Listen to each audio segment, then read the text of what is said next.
lillahi wa rasuli, idan sun tsantsanta tauhidinsu ga Allah kuma sun tsantsanta biyayyarsu ga manzon Allah sallallahu alaihi wasallam. Domin an-nushu a cikin larabci na nufin al-ikhlas. Dan haka manzon Allah ya ce addinun nasiha, addinun nasiha, addinun nasiha. Sahabbai suka ce liman ya rasulullah, sai manzon Allah ya ce lillahi wa li kitabihi wa li rasulihi wa li a'immatil muslimina wa ammatihim. Shi addini gaba ɗayansa tsarkin zuciya shine addini, kyautata niyya shine addini. Sai suka ce kyautata niyya game da wa? Sai ce game da Allah. Idan mutum ya yi tsarkin zuciya game da ubangiji, bai jingina masa abokin tarayya ba, bai jingina masa sa'a ba, bai jingina masa ɗa ko mace ba, sannan ya kaɗaita shi da ibada shi kaɗai, to wannan shine an-nasihatu lillah.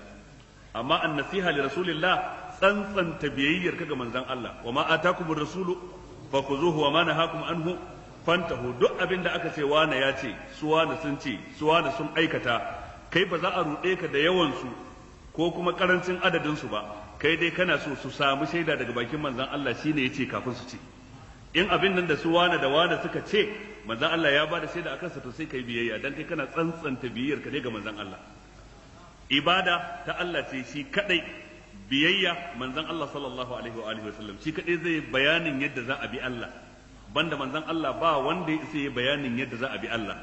In har ka ce ga hanyar da za a bi Allah, ya zanto ta manzon Allah ka maimaita, ba sabuwa ka kirkiro ba sabuwa ka kago ba. Shine ibn al-qayyim ke cewa at-turqu ila Allah kulluha masdudatun illa tariqun wahid. Hanyoyin zuwa ga Allah gaba ɗaya a toshe suke, a rufe suke, a kulle suke, sai hanya ɗaya, ita ce hanyar manzon Allah sallallahu alaihi wa alihi wasallam. Shi yasa Allah ce idza nasahu lillahi wa rasuli. Da haka nasiha ga manzon Allah shine tsantsanta biyayya gare shi, nasiha ga littafin Allah, yadda da cewa wahayin Allah ne, karanta shi, fahimtar sa, sannan yin aiki da abin da ya kunsa, sannan kiran mutane zuwa ga haka. Nasiha game da shugabannin musulmi, karfafar su idan sun yi daidai, yi musu nasiha idan sun yi kuskure ta hanyar da ta dace.